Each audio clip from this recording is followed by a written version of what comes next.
Negotiators hope to strike a lasting peace deal with Colombia's second largest armed rebel group, the National Liberation Army, known by its Spanish acronym ELN.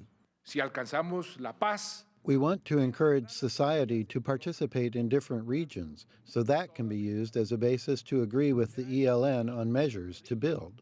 The ELN talks come after earlier this month, Colombians narrowly voted down a peace deal with the country's biggest rebel group, the FARC.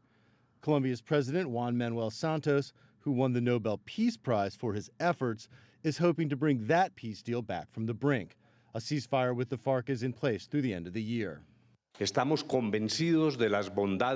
are convinced of the virtues of the final agreement for Colombia. We believe that it contains the transformations necessary to establish the basis of a stable and lasting peace. ELN and the FARC are both radical leftist groups that formed in 1964.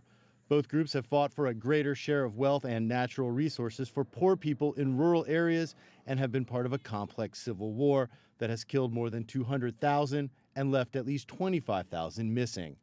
Both groups have used kidnapping and extortion and are involved in drug trafficking.